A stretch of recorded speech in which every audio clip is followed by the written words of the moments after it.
ഇന്ന് സെപ്റ്റംബർ 12. ഇന്ത്യയുടെ ഒരു സുവർണ ഭാവിയെക്കുറിച്ച് നമുക്കിന്ന് ചിന്തിക്കാം. മുഖ്യമന്ത്രി ഉമ്മൻചാണ്ടി അധികാരമേറ്റയുടനെ തന്നെ ഒരു അഭ്യർത്ഥന നടത്തി. സർക്കാർ നടപ്പിലാക്കാൻ ശ്രമിക്കുന്ന നല്ല കാര്യങ്ങളുമായി മാധ്യമങ്ങൾ സഹകരിക്കണമെന്ന്. ഗവൺമെന്റിന്റെ പോസിറ്റീവായിട്ടുള്ള കാര്യങ്ങളിൽ മാധ്യമങ്ങളുടെ പൂർണ്ണമായ പിന്തുണയുണ്ടാകണം. അഴിമതിയുണ്ട്, നിങ്ങൾ ശക്തമായിട്ട് എതിർക്കുക. തെറ്റാണെങ്കിൽ നിങ്ങൾ എതിർക്കുക. പക്ഷേ ഓരോ പ്രശ്നങ്ങളും മെരിറ്റിന്റെ അടിസ്ഥാനത്തിൽ പരിശോധിച്ച് ചെയ്യണം. ഈ സഹകരണം ആവശ്യപ്പെട്ടതോടൊപ്പം തന്നെ 100 ദിവസത്തിനുള്ളിൽ നടപ്പാക്കുവാൻ ഉദ്ദേശിക്കുന്ന പല പദ്ധതികളും അദ്ദേഹം വിശദീകരിച്ചു. വാഗ്ദാനങ്ങളുടെ മേനിക്കടലാസ് ഓരോന്നായി മറിച്ചു നോക്കുമ്പോൾ നമ്മൾ മറ്റൊരു 12-ൽ വീണ്ടും എത്തുന്നു. പേജ് നമ്പർ 12, 15ാമത്തെ വരി. കേരളത്തിൻ്റെയും ഇന്ത്യയുടെയും ഭാവി സുവർണ ലിപികളിൽ എഴുതി ചേർക്കാൻ കഴിയുന്ന ഒറ്റ വാചകം. വിഴിഞ്ഞം തുറമുഖം സ്ഥാപിക്കുന്നതിന് സർക്കാർ ഉടമസ്ഥതയിൽ ഒരു കമ്പനി രൂപീകരിക്കുന്നതാണ്.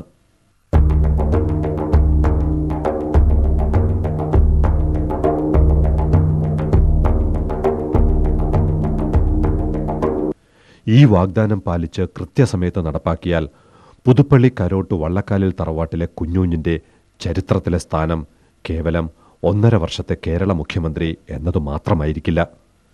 കാശ്മീർ താഴ്വരയിൽ നിന്നും ഇന്ദ്രപ്രസ്ഥത്തിലേക്ക് കുടിയേറിയെത്തിയ കൗൾ കുടുംബത്തിലെ ആഠ്യനായ പണ്ഡിറ്റ് ജവഹർലാൽ നെഹ്റുവിനോടൊപ്പമായിരിക്കും അദ്ദേഹത്തിൻ്റെ ചരിത്രത്തിലെ സ്ഥാനം.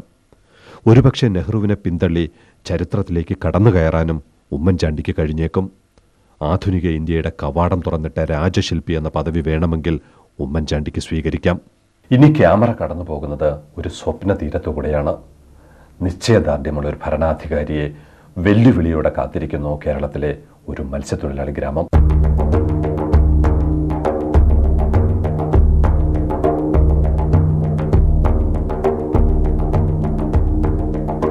വിഴിഞ്ഞം കേരളീയർക്ക് എന്താണ്?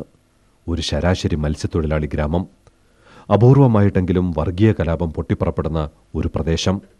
കഴിഞ്ഞ ദിവസവും ഒരേ വിഭാഗത്തിൽപ്പെടുന്ന മത്സ്യത്തൊഴിലാളികൾ ഏറ്റുമുട്ടിയതിലൂടെ വിഴിഞ്ഞം വീണ്ടും വാർത്തയിലെത്തി. ഇതേ വിഴിഞ്ഞത്തെക്കുറിച്ച് ജർമ്മനിയിലെ ഒരു മുൻ കപ്പിത്താൻ എന്തു പറയുന്നു എന്നുകൂടി നോക്കാം. You have here a strategic, advantageous, gifted location, so to speak. മാൻഫ്രഡ് മെൻസൽ എന്താണ് പറഞ്ഞതെന്ന് മനസ്സിലായോ? വിഴിഞ്ഞം ദൈവത്തിൻ്റെ ദാനമാണെന്ന്. സായിപ്പ് പറഞ്ഞിട്ടും ബോധ്യമായില്ലെങ്കിൽ മുഖ്യമന്ത്രി ഉമ്മൻചാണ്ടിക്ക് തൻ്റെ സഹപ്രവർത്തകൻ പറയുന്നതും വേണമെങ്കിൽ കേട്ടുനോക്കാം. ഇതൊരു ഇൻ്റർനാഷണൽ കപ്പൽ റൂട്ടാണ്. അതിലുമുപരി ഈ കേരളത്തിൻ്റെ തലസ്ഥാന നഗരിയും കേരളം തന്നെ വികസിക്കേണ്ട ഒരു കാര്യമാണ് വിഴിഞ്ഞം പോർട്ട്. ഇപ്പോഴും മുഖ്യമന്ത്രിക്ക് കാര്യം മനസ്സിലായിട്ടില്ലെങ്കിൽ മഹാരാഷ്ട്രയുടെ തെരഞ്ഞെടുപ്പ് ചുമതല ഏറ്റെടുത്ത് മുംബൈയിലേക്ക് പോയ മുൻ മുഖ്യമന്ത്രി AK ആന്റണിയെ ഒന്ന് ഫോൺ ചെയ്ത് ഒരു വിവരം അന്വേഷിച്ചു നോക്കണം. 2 ദിവസം കഴിഞ്ഞാൽ സെപ്റ്റംബർ 15 ബുധനാഴ്ച മുതൽ മുംബൈയിലെ ജവഹർലാൽ നെഹ്റു പോർട്ടും നവസേവ ഇന്റർനാഷണൽ കണ്ടെയ്നർ ടെർമിനലും ഭാഗികമായി കണ്ടെയ്നറുകളുടെ ഇറക്കുമതി നിരോധിക്കുന്നു.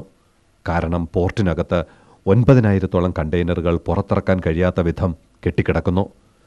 പഞ്ചാബിലെ ലുധിയാനയ്ക്കടുത്തുള്ള മണ്ഡി ഗോവിന്ദ്ഗറിലുള്ള 100 കണക്കിന് ഫർണസുകൾ അയൺ സ്ക്രാപ്പ് ലഭിക്കാതെ പ്രവർത്തനം നിർത്തിവെക്കാൻ പോകുന്നു.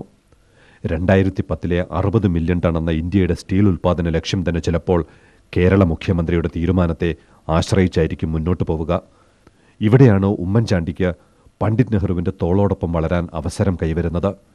കേരളത്തെ പാലും തേനും ഒഴുക്കാൻ കഴിയുന്ന ഒരു മാവേലി നാടാക്കി മാറ്റാൻ ഭാഗ്യം സിദ്ധിക്കുന്നത്.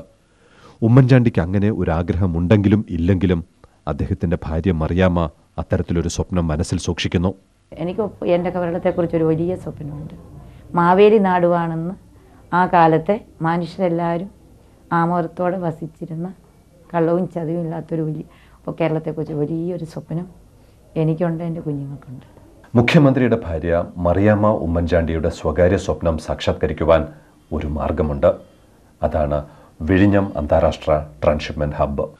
വളരെ ലളിതമായൊരു കണക്ക് അവതരിപ്പിക്കാം.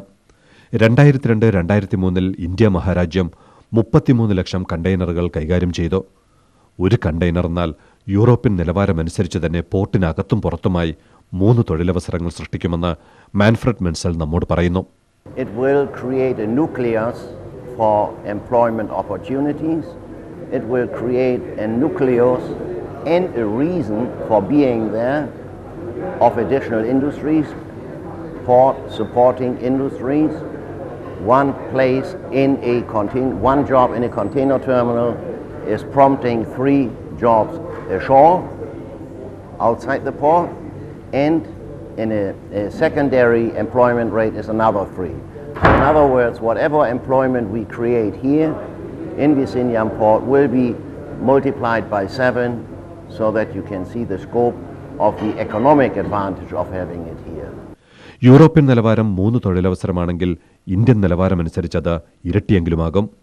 കേവലം 8 വർഷങ്ങൾക്കുള്ളിൽ ഇന്ത്യയുടെ കണ്ടെയ്നർ വ്യാപാരം 1 കോടിയായി വർദ്ധിക്കും.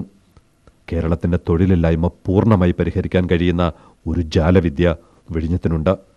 അത് മണത്തറിഞ്ഞ ഒരാൾ കഴിഞ്ഞ ദിവസം വിഴിഞ്ഞത്തെത്തി. ജമാൽ മജീദ് ബിൻ താനിയ എന്ന ദുബായ് ജബലലി പോർട്ടിൻ്റെ MD വിഴിഞ്ഞത്തെത്തിയത് എന്തിനെന്ന് കുറച്ചുനാൾ മുമ്പ് ചിലരെങ്കിലും ചോദിച്ചു. ദുബായിൽ ഉഷ്ണമാപിനി 48 ഡിഗ്രി കടക്കുമ്പോൾ അറബി തമ്പുരാക്കന്മാർ യൂറോപ്പിലേക്കാണ് പറക്കുക.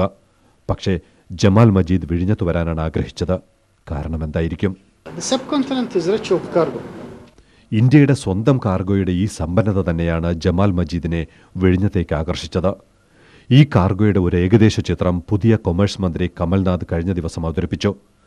94-95 $26 ബില്യൺ കയറ്റുമതി വ്യാപാരം നടപ്പ് സാമ്പത്തിക വർഷം $73.5 ബില്യൺ വർദ്ധിക്കുമെന്ന് കണക്കാക്കുന്നു. 5 വർഷത്തിനകം ഇത് ഇരട്ടിയേക്കാൾ വളർന്ന് $150 ബില്യൺ ആകും. ലോകം മൊത്തമായി നടക്കുന്ന വ്യാപാരത്തിൻ്റെ വെറും 1.5% മാത്രമാണിതെങ്കിലും ഇതുപോലും കൈകാര്യം ചെയ്യുവാനുള്ള ശേഷി ഇന്ത്യയിലെ ഇന്നത്തെ പോർട്ടുകൾക്കില്ല. ഇന്ത്യൻ കാർഗോൻ്റെ 75% ഇപ്പം തന്നെ സിംഗപ്പൂരും കൊളംബോ കൈകാര്യം ചെയ്യുന്നത്. അപ്പോൾ ഇന്ത്യൻ കാർഗോ ഉണ്ടല്ലോ, ഇന്ത്യയിൽ ഇല്ലല്ലോ ഇപ്പോൾ ഇത്രയും വലിയൊരു container. If nothing is done immediately, then you will be transshipping 60-70% of your containers abroad in the future.